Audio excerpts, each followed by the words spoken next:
Hey guys, welcome. In this video, I'm going to be showing you how to use all of the tools that you just installed. Hopefully at this point you have installed them already. If you haven't, head back to the PDF that came with the download, and towards the beginning you will see a link to an installation video and some instructions, and go ahead and install these tools so that you can follow along and use them in your own Lightroom. So all of these tools can be used as brushes, radial filters, and gradient filters.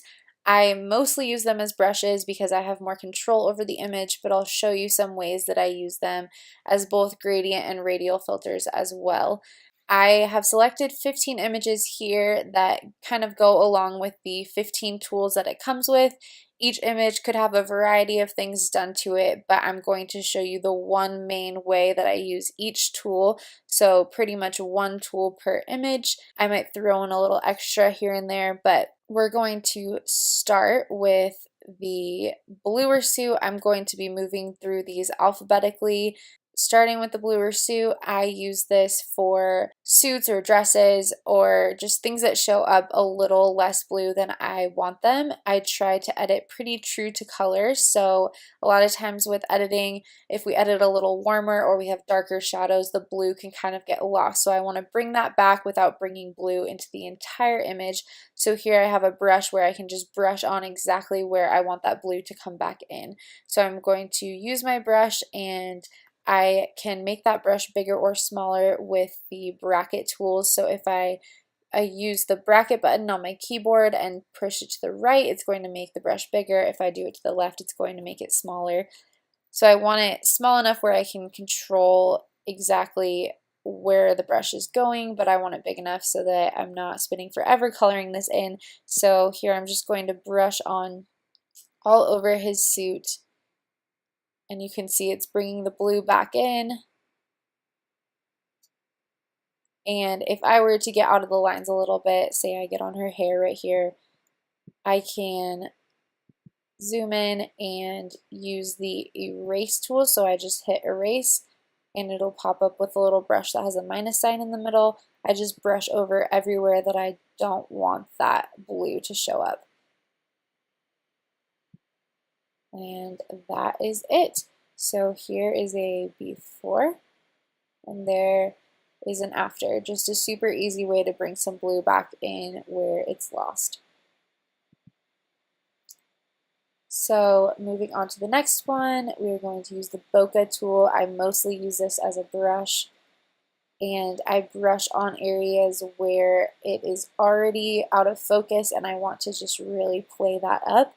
You have probably seen this image in my camera settings guide, and I talk about how I use aperture to really play with the push and pull of focus versus out of focus. So sometimes I like to intensify that even further with brushes. So I'm just going to brush this bokeh tool all over the areas that are out of focus, especially in her hair, and it's just really making those spots even more blurry and creamy to draw the attention into their face. So I'm just going to brush this over here on his hair and on the background.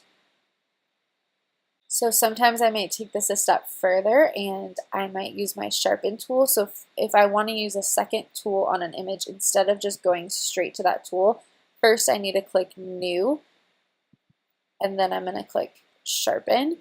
So I'm going to use the sharpen tool and just go over the spots of the image that are in focus so that I really play up the difference of in focus versus out of focus, and I draw your attention into their faces. So here's the before, and there is the after. On this image, we're going to be moving down to brighten eyes.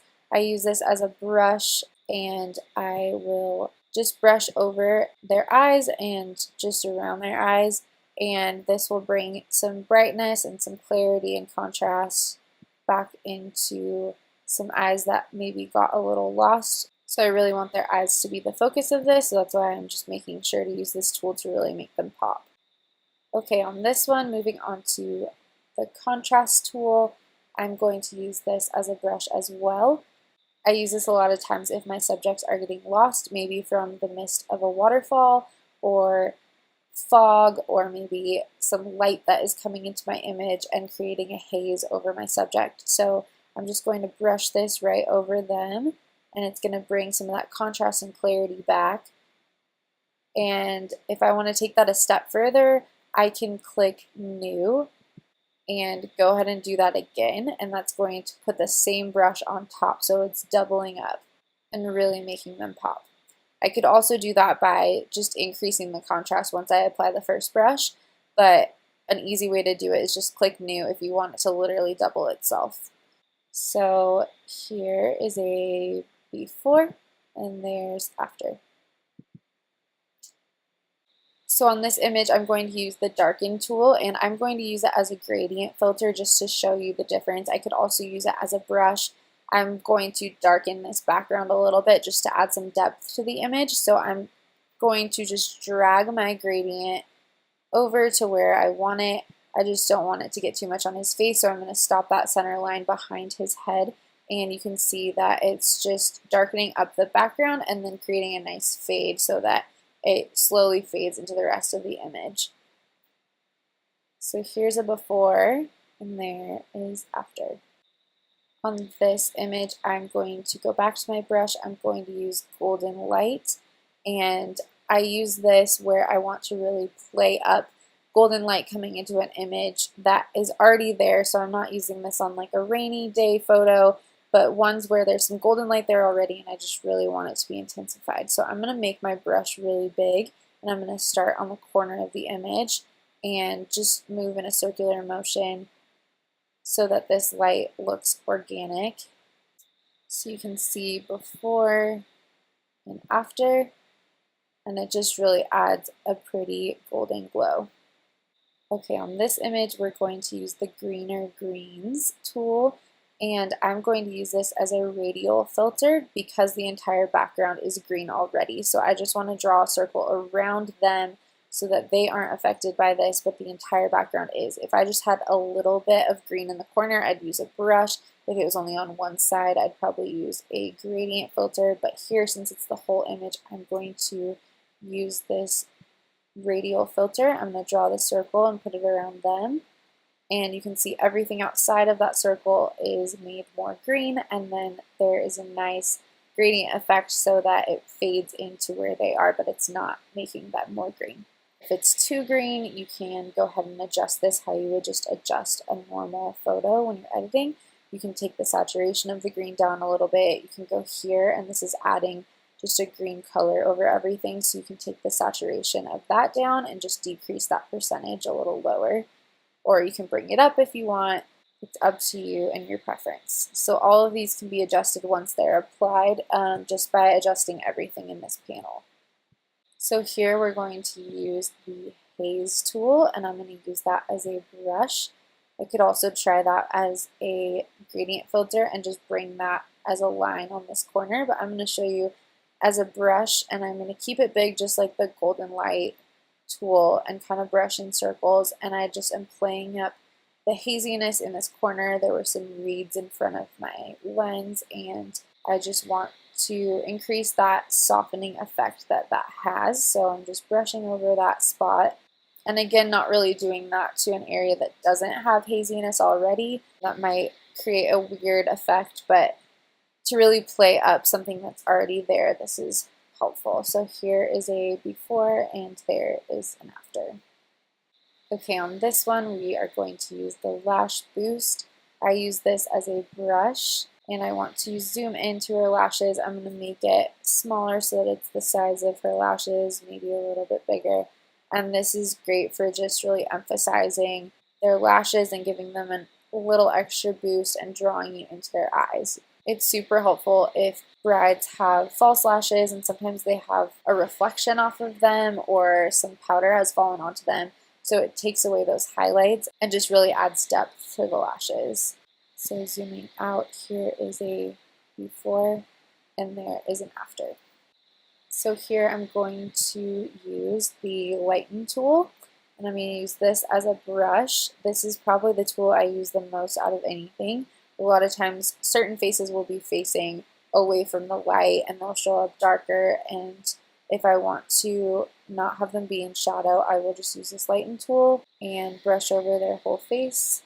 And you can see it really helps just match their faces without changing the whole image, and it helps his face not be hidden so much in a shadow.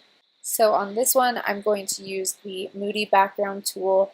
I could use this either as a radial filter, a brush, or a gradient filter. The reason I'm not using a radial filter here, which most of the time I would with this tool, is because I don't want the waterfall to be affected. I want that to stay lighter, so I'm going to use a gradient filter, and I'm just going to drag this in the areas that I want to be a little bit darker and moodier without getting any of that on my subjects. So I can bring it up from the bottom as well, and this is just taking out some of that texture that was a little distracting, adding some depth and darkness to the background. So here we have a before and after.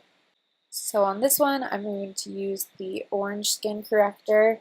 Sometimes with certain presets or lighting situations or skin tones, the skin can look a little bit orange. So I like to have this brush for when I just want to take down some of that intensity. So I'm going to zoom in on his face and just brush this over the areas that have a little bit too much saturation.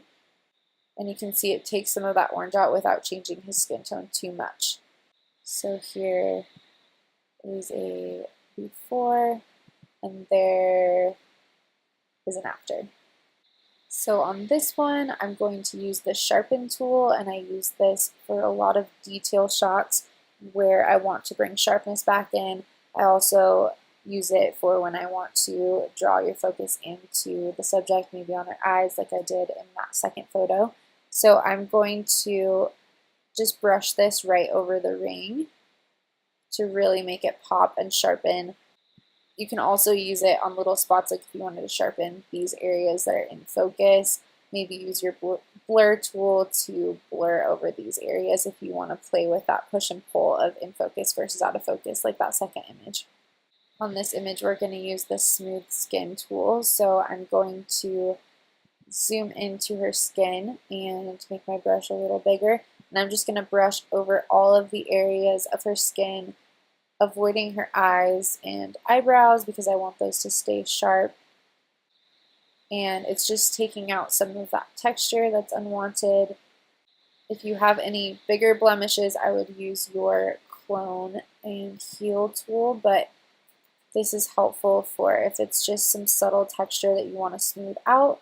It's subtle enough that it's not making them look fake and airbrushed, but it's just really helpful to get rid of anything that's distracting. So we can use it on his skin too. Brush over his nose a little bit and his cheeks, avoiding his eyes and beard. And then on this one, I'm going to also use the Lash Boost tool. So I'm going to hit New, and then I'm going to go to Lash Boost. I'm going to make that brush smaller and just brush over her lashes. And you can see I got out of the lines a little bit there, so I'm going to hit Erase and just erase that spot that I went over. So if we zoom out, you can see the before and after. So it's subtle, but makes a huge difference in portraits. And finally on this one, I'm going to use the Whiten Teeth tool. I realized when looking through an image for this, all of my clients have really white teeth, so this definitely doesn't need it, but I'm just going to show you what effect it has. It's pretty subtle, but it does make a difference.